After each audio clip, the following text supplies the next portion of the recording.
Hello, Pokemon trainers, and welcome to another episode of the Pokemon Safari Guide.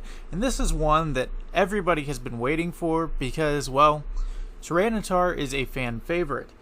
Tyranitar has been in the overused tier of Smogon since it was created back in Gold, Silver, and Crystal, and it has remained that way until recently when it was bumped down to underused. But it is still one of the best Pokemon in the game, and everybody loves it. So that's the main reason for doing this video. I love to play with it, and if you would like, I'll post them down below. But in Season 1, Cameron used Tyranitar very well, and he was undefeated for a long period of time in our Pokemon Draft League. And he was the leader of the league for like 6 or 7 weeks, which is a very long time in the league. But he was doing very well with Tyranitar as his main form of offense.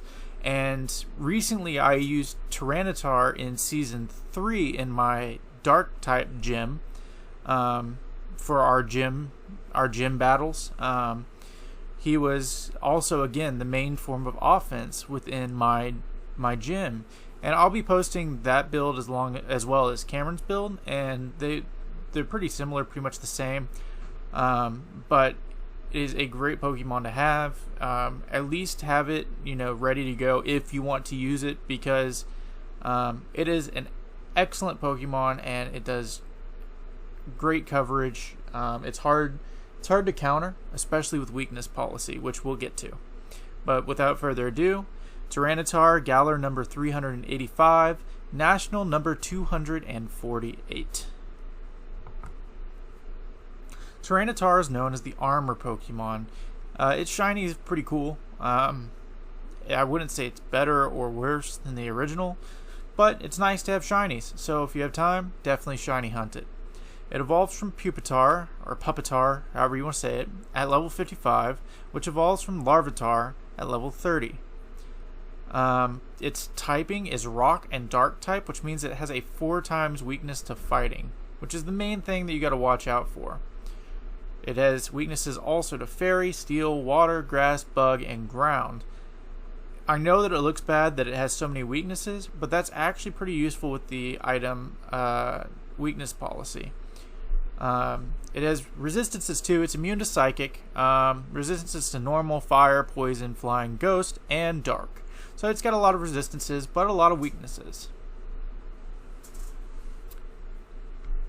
Oh, it also has a Mega version, which isn't currently available in Pokemon Sword and Shield. Maybe they will be eventually. I figured I should just include it because, it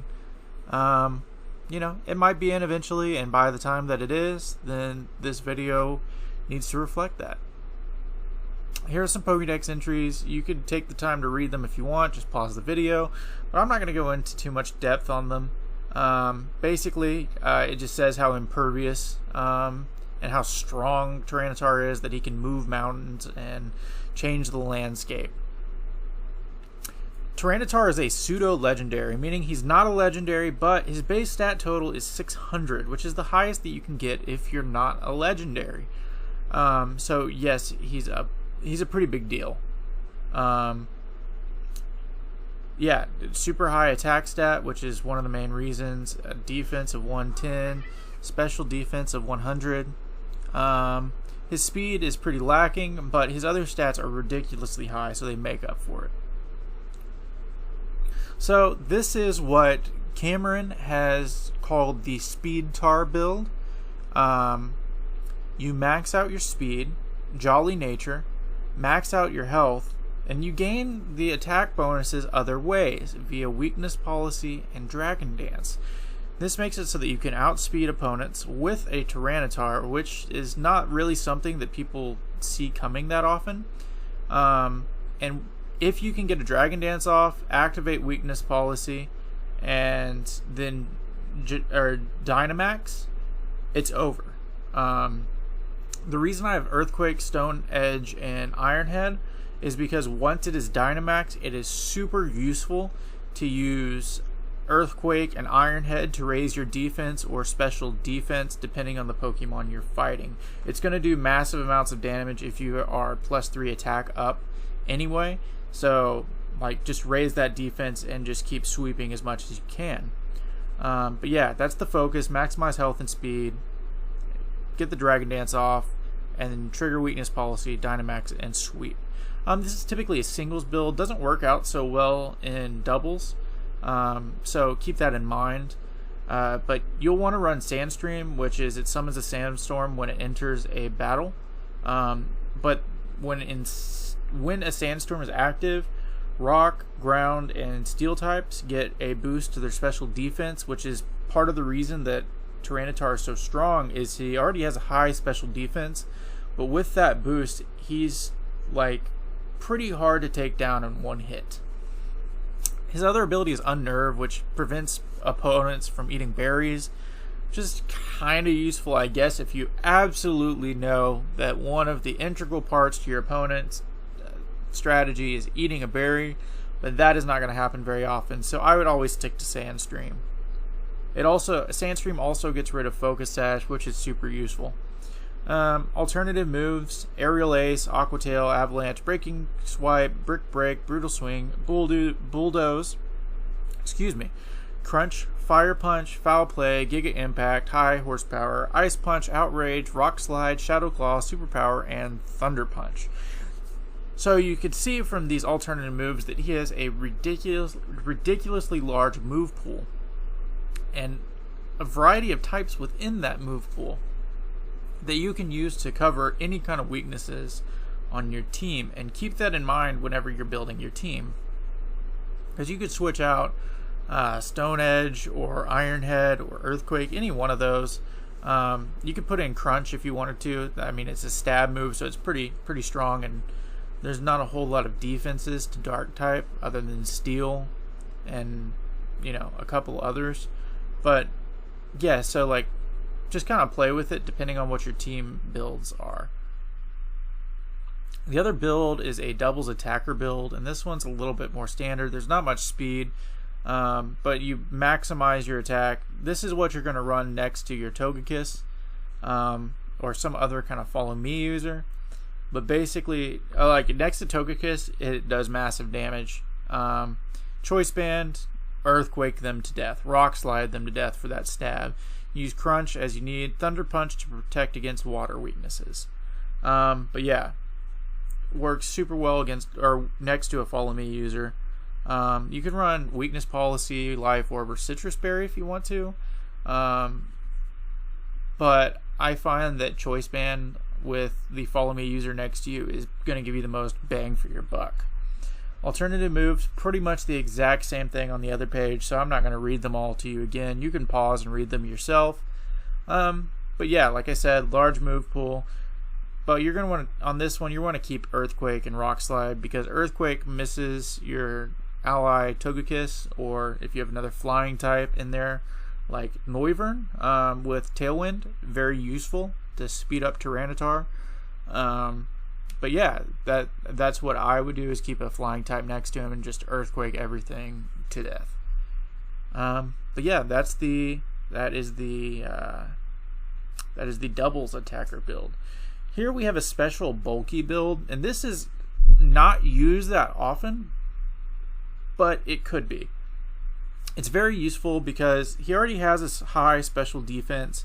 If you max out that special defense with Careful and 252 EVs, and then on top of that have the Sandstream going, which boosts it even more, you are not going to go down to a special attacker regardless of what type they are, regardless of what moves they know. You're not going down.